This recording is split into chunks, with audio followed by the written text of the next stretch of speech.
시장이 움직이는 과정에 있어서 중소형주보다는 좀 대형주가 낫다. 연준이 통화정책을 판단하는 기준에 있어서 중요하게 보는 지표는 고용지표입니다. 테이퍼링이 긴축이다? 저는 전혀 동의하지 않습니다.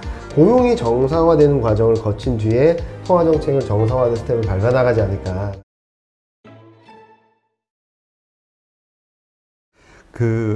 아까도 말씀하셨지만 원래 3630 지수를 하셨다가 한 15% 이익만 가지면 이제 더 상향을 할 수 해야 있다. 되는데 아직 상향은 안 된 건가요? 아직 상향 조정은 못했고요. 공식적인 뷰로 내야 되니까 정확한 포인트로 말씀을 드리려면은 좀 이제 제가 한 3200, 3300 그러니까 저희 목표치에 근접할 때쯤 한 번 더 레벨업하는 스탠스를 보이려고 하고 있고요.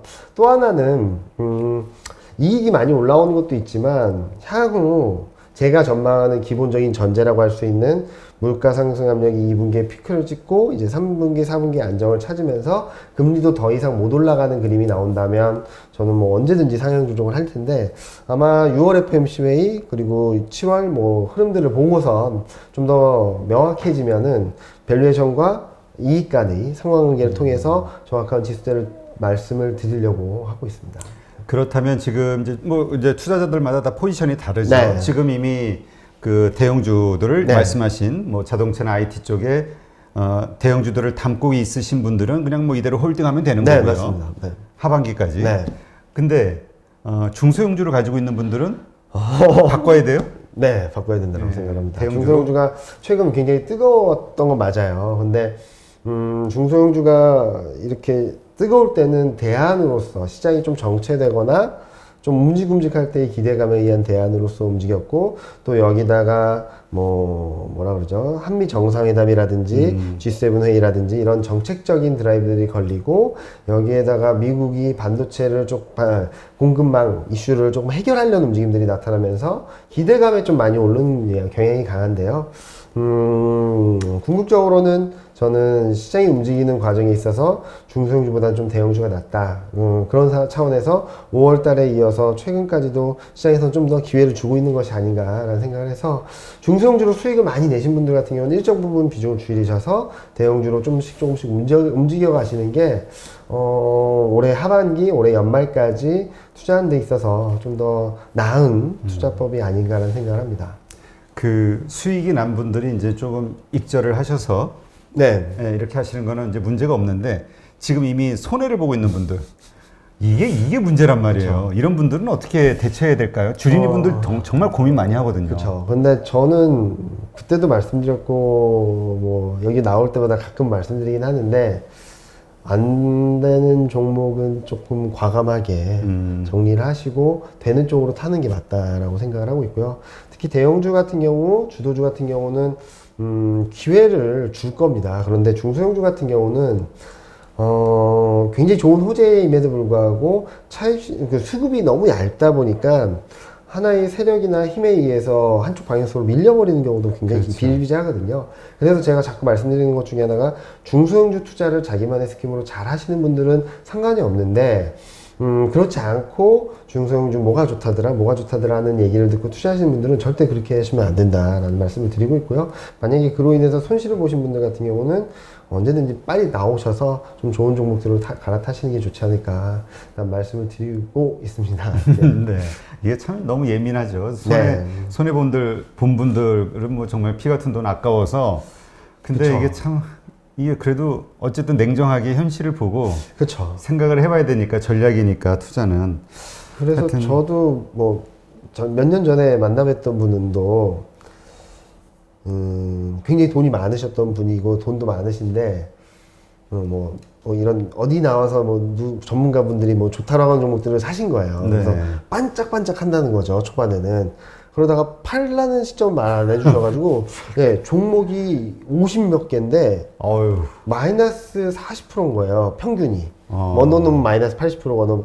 근데 보니까 왜 안 파셨냐고. 이거 반짝반짝. 아니 걔네들이 나와서 팔라는 말을 안 해서 난 안 팔고 있었다고 그러시는 분.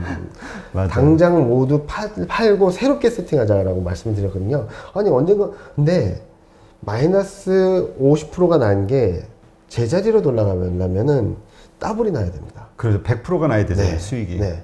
그런 거를 딱 잘 생각을 해보신다면 손절 라인을 지키는 것도 굉장히 중요하고요. 그래서 많은 분들이 손절이나 좀 정리를 하는 것들 좀 말씀을 드리는 이유도 이렇게 마이너스 8%든 마이너스 10%든 마이너스 5%든 자기만의 손절 라인을 갖고 계시면은 적게 손실을 보다가 한번 좋은 종목들을 추세를 잘 타면 120%, 200% 나올 수도 있거든요. 저 아는 분은 인터넷 종목으로 320% 나가지고 그게 포트폴리오를 구축해 놓으니까 이렇게 딱딱 잡아주니까 다른 종목을 편하게 하시더라고요. 저도 그런 말씀을 드리는 거거든요. 네. 좋은 종목을 길게 잘 갖고 계시면은 얘가 중심을 잘 잡아주고, 왜냐면 얘가 규모가 이만큼 커져서 얘가 10% 오르면은 내 계좌가 확 튀어버리는 그런 일이 나오니까 나머지를 편하게 하실 수도 있으니까 너무나도 중소형주에 몰입되시면은 계좌의 변동성도 커지니까 그보다는 대형주를 일정 부분 가져가시면서 플러스 알파 전략을 중소형주 하시는 게 좀 더 낫다라고 생각을 하고 있습니다. 네. 근데 진짜 그 프랍 투자로 큰 수익을 내시던 분이 오셔서 하신 말씀이 수익을 내려면은 좋은 주식을 많이 사는 게 아니라 네. 선택한 그 좋은 주식에서 끝까지 뽑아 먹어야 네, 된다. 네, 이 얘기를 맞습니다. 하시더라고요. 네. 근데 우리는 조금 수익 오르면 일단 수익 실현을 하잖아요. 이런 부분도 좀 우리가 좀 고민을 해야 될 것 같아요. 그래서 트렌드가 잘 가고 있는지를 보시는 게 맞는 것 같아요. 그래서 저번에 나와서도 말씀드렸던 게 50, 200, 2평을 이동평균선을 일간 차트, 주간 차트, 월간 차트를 한번 놓고 보시면은 아 얘가 추세에 따라서 잘 가고 있구나 라는 것들을 좀 보실 수 있을 것 같고요. 뭐 잘 가는 종목과 잘 못 가는 종목을 앞서 말씀드린 50일, 200일, 50주, 200주 근데 넌 맨날 왜 50, 200만 얘기하냐라고 물어보시는데 이게 외국계에서 보는 이동평균선입니다. 아, 그래요? 네. 지금 외국 사이트에서는 기본적으로 50, 200이 세팅이 되어 있고요. 아, 50, 200? 네. 그리고 외국계 리포트나 뭐 뉴스나 이런 것들 보면은 데드크로스, 골든크로스 전부 다 50, 200 가지고 얘기하거든요. 장기 차트가 무너졌다. 뭐 어떤 종목이 200일, 200주 이동평균선을 깨고 내려갔다. 뭐 이렇게 얘기를 하지 5일, 20일, 60일, 120일을 말하는 데는 없습니다. 해외 언론에서. 그래서 50, 200을 가지고 세팅을 해놓고 보시면 아 이게 외국인 투자자들이 보는 이동평균선이구나. 그리고 그걸 한번 세팅을 해놓고 보시면 아 얘가 이래서 안 무너지는구나. 얘가 이래서 여기서 바닥을 찍고 올라가는구나. 아 얘가 이래서 튀었다가 여기서 고점 찍고 확 꺾이고 있구나 라는 것들을 좀 가늠하실 수 있거든요. 그런 것들을 통해서 얘가 잘 가고 있는지 계속 점검을 하시면서 투자를 하신다면 뭐 단기간에 뭐 10% 올랐으니까 파는 것보다는 좀 잘 트렌디하게 움직이는 종목들은 끝까지 끌고 갈 수 있는 방법이 될 수도 있다라고 말씀드리고 있습니다. 네. 하여튼 주리들은 좀 그 거꾸로 하시는 경향들이 강해서 손해 보는 거는 끝까지 가져가고 손해 본 거는 그다음에 수익 난 거는 이제 빨리 이익 실현하고. 아이고 참. 하여튼 어쨌든 이제 긍정적인 뷰를 가지고 계시는데 어쨌든 이제 우리가 또 변수는 점검해봐야 되잖아요. 일단 이번 주에 기대되는 그 내마녀의 날 이거는 다들 이렇게 상승적으로 기대를 하는데. 동의하세요? 동의합니다. 앞서도 말씀드렸던 것처럼 선물 베이시스가 정상화되고 있는 상황이라서 이 흐름들을 봤을 때는 그렇게 나쁘진 않을 것 같다. 근데 워낙 단기간에 파생 포지션이 왔다 갔다 하면서 급변시키기 때문에 기본적으로는 긍정적인 뷰를 말씀을 드리고 있는데 방심은 하지 말자 정도로만 말씀을 드릴 수 있을 것 같고요. 이때 쿼드러플 피칭 데이 때 출렁인다라고 해서 시장의 추세가 무너진 건 아니거든요. 만약에 이때 출렁인다면은 또 한 번의 기회가 될 수 있다고 생각을 하고 있습니다. 네, 오히려 그때는 저가 매수의 기회다. 네. 근데 이제 그날 주가는 잘 올랐는데 그 다음 날부터 좀 빠질 수도 있잖아요. 네. 이런 건 우리가 어떻게 이해를 해야 되죠? 외국인들이 이제 수익 실현하고 이제 빠져나가는 거 아니야? 이런 걱정이 들 수도 있잖아요. 뭐 그런 것들을 보실 때는 외국인 매매 패턴이 변하는지 급변하는지를 보셔야 될 텐데 아마 그렇게 좀 엇갈리는 흐름이 나오는 것 중에 하나는 쿼드러플 위칭 데이 때 너무 많이 샀거나 너무 많이 팔았을 때 그런 반대급부가 며칠 동안 이어지는 경우도 있거든요. 그런데 뭐 큰 트렌드, 경기 흐름이나 기업 이익 흐름들이 망가지지 않는 한 외국인들이 수급이 변하는 것은 단기적인 변화다라고 생각을 하고 있고요.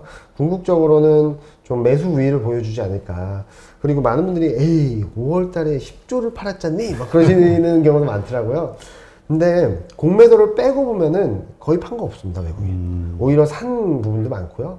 그래서 공매도로 인해서 5월 한 달이 굉장히 좀 충격적인 달같이 보이지만 공매도를 제거하고 본다면은 4월 소폭 순매수, 5월 말 순매수 전환, 6월 순매수 전환 이런 그림들이 나오고 있기 때문에 외국인 수급도 점진적으로 개선되는 그림을 만들어주고 있다라고 생각을 하고 있습니다. 지금 외국인들이 공매도 많이 때렸잖아요. 네. 지금 이거 다시 사야 되는 거죠? 그렇죠. 만약에 시장 레벨이나 주가 레벨이 여기보다 더 올라가게 된다면 쇼커보도 들어올 수 있습니다. 네.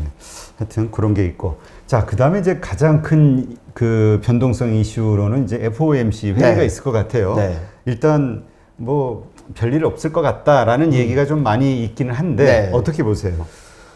저는 6월 달에는 큰 이슈는 오히려 좀 시장에는 좀 진정시켜주는 통화정책에 대한 불안감들을 좀 안도하게 만들어주는 계기가 되지 않을까라는 생각을 하는데요. 많은 분들이 물가가 계속 서프라이즈니까 긴축에 다가설 거다라고 말씀들을 많이 하세요. 근데 연준이 그동안 계속 강조해온 것을 다시 되짚어서 말씀을 드리면 물가 상승은 일시적이다. 그리고 완전 고용을 계속적으로 강조하고 있거든요. 다시 말씀드리면 연준이 통화정책을 판단하는 기준에 있어서 중요하게 보는 지표는 고용지표입니다. 파월 연준 의장도 기회가 있을 때마다 완전 고용 하고 있고요. 그렇죠. 그런데 고용지표와 물가지표를 놓고 봤을 때 제가 생각하기에는 고용지표의 무게감이 좀 더 높다라고 생각을 하는데 물가지표가 서프라이즈가 나왔다고 하더라도 고용지표가 최근 2개월 연속 좀 부진한 흐름들이 나타나고 있다는 점들은 연준의 통화정책을 더 긴축적으로 가져가기보다는 조금 더 완화적인 스탠스로 가져가게 만들어주지 않을까라는 생각을 하고 있고요. 최소한 중립적인 변수는 될 수 있다. 그렇게 보면은 시장에서 불안해했던 통화정책이 정상화가 좀 빨라지는 거 아니야? 이런 걱정을 했던 부분들을 저는 오히려 6월 17일 날 예정된 FOMC 회의를 통해서 좀 진정되는, 안도하는 그런 구간으로 생각을 하고 있습니다. 네. 그렇다면은, 이제 큰 변동성 없이 다음 네. 주도 이제 잘 흘러갈 수 있을 것이다. 이렇게 보시는 네. 건데, 만에 하나 흔들린다면 그때도 역시 저가 매수의 기회다. 네. 만약에 흔들릴 수 있을 만한 변수는 테이퍼링이라고 생각을 합니다. 테이퍼링. 그러니까 조금 더 빠르게 언급하는 네, 거. 언급하는 거. 그러니까 저희는 기본적으로 빠르면 8월에서 9월, 좀 늦춰진다면 12월 정도 테이퍼링에 대한 언급이 나오고 구체화될 수 있다고 생각을 하는데 저희가 예상했던 것과 달리 6월 달에 그런 얘기가 나오게 된다면 시장은 단기적으로 출렁이겠죠. 근데 테이퍼링이 긴축일까요? 무슨 말씀을 드리고 싶냐면 테이퍼링의 내용을 잘 따져보면 지금까지 풀었던 유동성의 규모를 점진적으로 줄여가겠다는 겁니다. 그렇죠. 무슨 말씀을 드리냐면 유동성이 증가하는 방향성은 변하지 않는다는 거예요. 그래서 긴축이 아니라 통화정책 정상화에 한 발 다가섰다라고 말씀을 드릴 수는 있겠지만 테이퍼링이 긴축이다? 저는 전혀 동의하지 않습니다. 그리고 대표적인 케이스가 2013년이거든요. 2013년에도 이런 테이퍼링 국면이 있었습니다.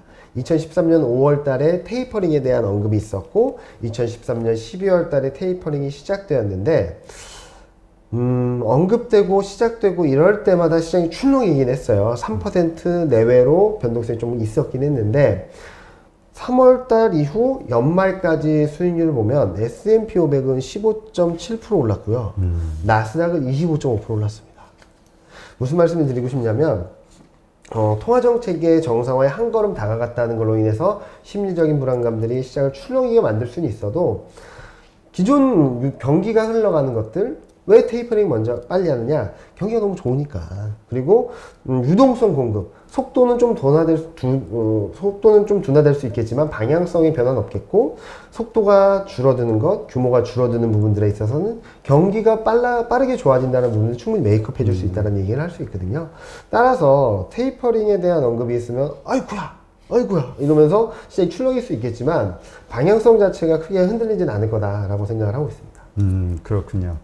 그러니까 지금 많은 분들이 그렇게 믿으면서도 혹시나 싶은 불안감에 이제 다들 이제 걱정을 하고 있는 건데 그래서 이제 비중을 줄여야 되냐, 현금 보유 비중을 늘려야 되냐, 뭐 이런 말들이 많은데 네. 지금 어떤 보유 비중을 어느 정도로 하는 게 가장 적당하다고 보세요? 저는 항상 비중을 많이 다 채우세요라고 하더라도 저는 기본적으로 현금 비중은 20% 정도는 있어야 된다고 생각을 하고 있어요. 근데 왜냐면은 말씀드렸지 않습니까? 제가 막 이렇게 좋게 말씀드렸다 하더라도 제 예상과 달리 가는 경우가 있거든요.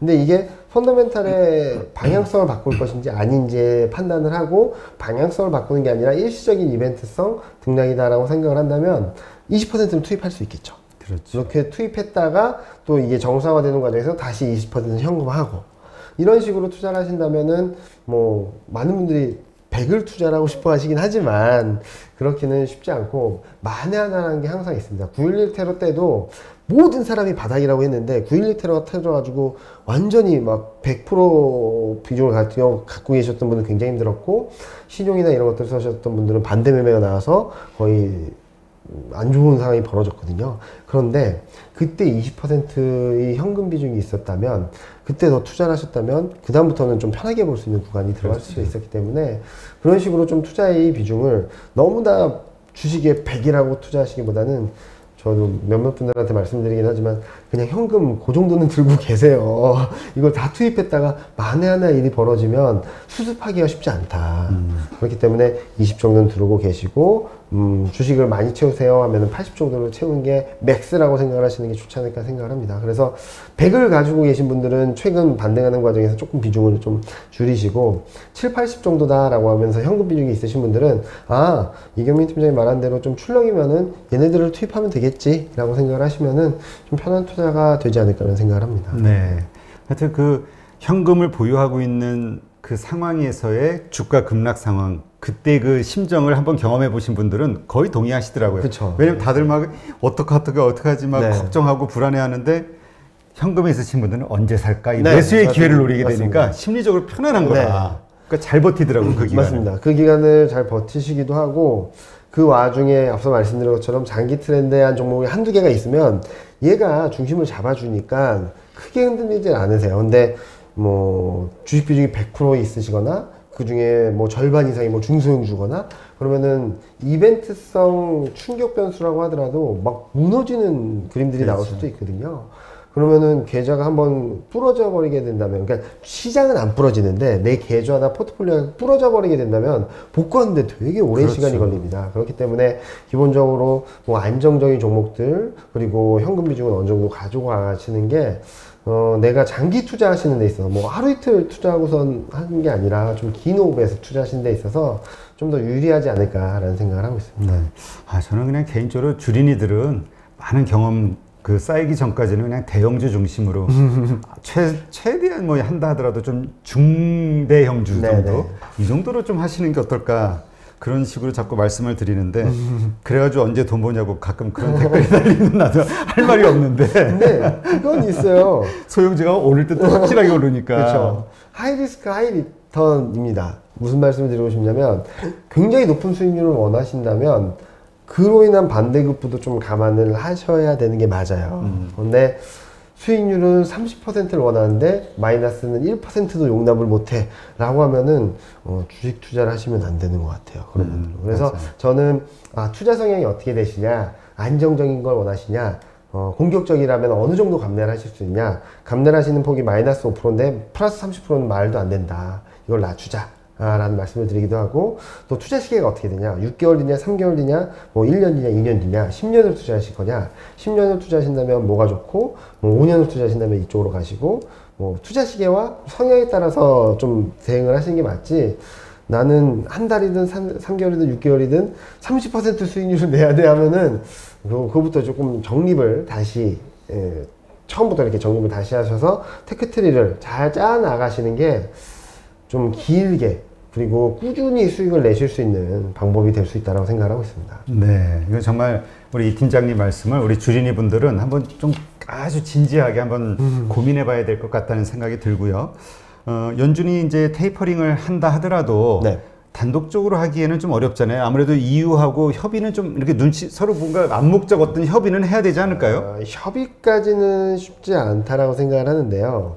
그런데 지금 G7 정상회담에서도 어느 정도 이 법인세 관련돼서 합의도 하고 그런 상황에서 독단적으로 막 치고 가기는 좀 어렵지 않을까. 그러니까 달러 강세가 너무 일방적으로 된다거나 그러면서 혼자 독단적으로 치고 올라가면은 다른 나라들이 또 힘들 수 있거든요. 그렇죠. 코로나19 상황이 아직 끝나지도 않았는데 그런 상황을 종합적으로 고려해 본다 하더라도 연준의 스탠스가 뭐 독불장군식으로 막 치고 가기는 좀 어렵겠다라고 생각을 하고 있고, 특히 한동안 금리 인상이라든지 통화정책 정상화를 딜레이하는 이유 중에 해외 변수를 끌고 온 적도 있었어요, 연준이. 그래서 저희가 우스갯소리로 아이고야 쟤네들 이제 글로벌 중앙은행 하고 싶나? 막 이런 얘기를 우스갯소리로 했었거든요. 그러니까 지금은 그런 상황이 벌어질 수도 있다. 무슨 말이냐면 미국이 너무나도 좋은 지금 6%대 성장을 한다고 그렇죠. 하니까요. 너무나도 좋은 상황이라서 지금이라도 긴축을 할 수 있겠지만 코로나19 상황에 의해서 인도라든지 뭐 동남아시아라든지 남미라든지 이런 나라들이 아직까지 팬데믹에 시달리고 있는 상황인 걸 감안해 봤을 때 혼자 치고 가기에는 좀 쉽지 않다. 특히 유럽 같은 경우도 지금 진정세는 확연하게 나타나고 있지만 아직까지 끝났다라고 말하기 어려운 상황까지는 좀 통화정책의 스탠스를 너무나도 빠르게 가져가기보다는 전반적인 흐름들을 좀 조율하면서 가지 않을까 생각을 하고 있습니다. 네. 그러니까 연준에서도 자기네가 먼저 테이퍼링을 하든 금리 인상을 하든 했을 때 이유가 얼마 안 지나서 따라서 올 수 있는 그 정도 그렇죠. 시점에서 해야 되잖아요. 그런 것들을 좀 스텝 바이 스텝으로 갈 수 있는 상황들을 눈치를 보겠죠. 그러니까 직접적으로 너네 언제 할 수 있니? 뭐 이렇게는 하지 못하겠지만 봐서 쟤네 경기 상황이 저 정도면은 뭐 뉘앙스를 내비쳐 우리가 이 정도의 뉘앙스를 내비쳐줬는데 이 정도 따라왔어? 그러면 괜찮겠네라는 스텝을 밟아가지 않을까라는 생각을 하고 있습니다. 그렇다면 우리가 연준이 어떤 정책을 언제쯤 내놓을 것이냐 하는 어떤 그 신호를, 네. 시그널을 어떤 이유에서 읽을 수도 있지 않을까? 근데 그건 쉽지 않은 것 같아요. 그래요? 왜냐면은 이 통화정책을 이유 눈치를 봐서 통화정책을 결정한다라고 말을 할 수 있고 그게 눈으로 보여지기 시작한다면은 연준의 신뢰도 독립성 굉장히 훼손이 될 수 있기 때문에 연준의 정책 판단은 연준만으로 하는데 그 분위기, 이렇게 한두 달 정도 조절하고 한 분기 정도 조절하는 정도는 될 수 있겠지만 통화정책 판단 기준이 유럽이 될 수는 없다고 생각을 하고 있고요. 제가 보기에는 통화정책 판단 기준은 고용입니다. 고용 네. 지표가 좋게 나올 때. 네. 예를 들어 드리면 2013년 5월달, 12월달에 앞서 말씀드렸던 것처럼 테이퍼링이 구체화되고 현실화됐다고 말씀드렸는데 그때 미국의 총 고용자 수가 2013년 5월, 6월, 7월 지나면서 고용 개선이 계속 이루어지면서 12월 1월 달쯤에는 2008년 고점 수준에 근접했었어요. 그러면서 테이퍼링, 통화정책 정상화를 시행하기 시작했거든요. 근데 지금은 제가 앞서도 말씀드렸지만 6월 달에는 쉽지 않다고 말씀드린 이유가 2020년 2월 달 최고치보다 지금 한 750만 명 정도 적습니다. 고용자 수가. 그러면은 매달 100만 명씩 늘어난다고 하더라도 7개월 뒤에나 고점 수준에 근접을 하거든요. 그래서 저희가 빠르면은 8, 9월, 늦으면은 한 12월, 내년 1월 정도라고 말씀드렸던 이유도 고용이 정상화되는 과정을 거친 뒤에 통화정책을 정상화하는 스텝을 밟아나가지 않을까라는 생각을 하고 있는 거고요. 고용지표 좀 눈여겨보시면 좋을 것 같습니다. 그런데 너무나도 뜨겁지도 않고 너무나도 부진하지도 않는 그런 어떻게 보면 경제지표 입장에서는 좀 밋밋한 그런 흐름들이 나오면은 경기도 개선이 되고 통화정책에 대한 스탠스도 너무나도 빨라지지 않는 그림을 만들어주는 게 지금인저로서는 가장 좋지 않을까 생각을 합니다. 네, 알겠습니다. 하여튼 오늘 뭐 우리 이경민 팀장님은 워낙 시원시원하게 말씀을 하시니까 네. 이렇게 이거 주가 내일 오를까 떨어질까 이러다가 이렇게 얘기하면은 근심 걱정이 생겨가지고 네 아마 많은 방송 보는 그 주린이들 마음도 그러리라 생각이 되고요. 하여튼 예상하신 대로 또 이렇게 그 시장을 보시는 대로 이렇게 강세장이 좀 계속 이어졌으면 좋겠다는 생각이 듭니다. 저도 그러기를 간절히 바라고 그럴 가능성이 굉장히 높다라고 전망을 드리고 있는데요. 만약에 제가 생각했던 것과 좀 달리 흘러간다라고 생각을 한다면은 뭐 자료나 뭐 이런 것들을 통해서 말씀을 드릴 거고 제 전망 자체가 방향성이 그러니까 저는 큰 트렌드는 계속적으로 유효하다라고 생각을 하고 있어요. 그래서 웬만한 악재가 나온다고 하더라도 저는 크게 흔들리지 말자라는 말씀을 계속적으로 드리고 있지 않습니까? 그런데 이러다가 제가 예상치 못했던 지금 큰 트렌드를 꺾어버릴 만한 이벤트나 이슈가 발생하게 된다면 그때는 적극적으로 뭐 방송이나 자료나 이런 걸 통해서 말씀드릴 테니까요. 그 전까지 너무 걱정하지 마시고 좀 긴 호흡으로 편하게 대형주 위주로 가져가신다면 올해 여름에는 모두들 웃으면서 방송을 보시면서 피서지에서 즐겁게 방송을 보시지 않을까 생각을 합니다. 네, 그런 어떤 돌발 변수가 됐든 아니면 시장의 어떤 이상 현상이 벌어져서 좀 뷰가 하락 쪽으로 바뀌실 때는 그냥 바로 전화 주시고 네, 전화 드리겠습니다. 바로 그날 생방송으로 그날 바로 라이브로 방송하는 걸로 해요. 알겠습니다. 그렇게 하도록 하겠습니다. 아무튼 그 시장 이렇게 좀 긍정적으로 보고 계시니까 좀 마음이 좀 놓이고요. 예, 많은 분들이 수익을 좀 크게 내실 수 있는 네. 시간들이 되셨으면 좋겠다는 생각합니다. 네, 오늘도 이렇게 좋은 인사이트 함께 해주신 대신증권 이경민 팀장님께 감사드립니다. 수고하셨습니다. 네, 감사합니다.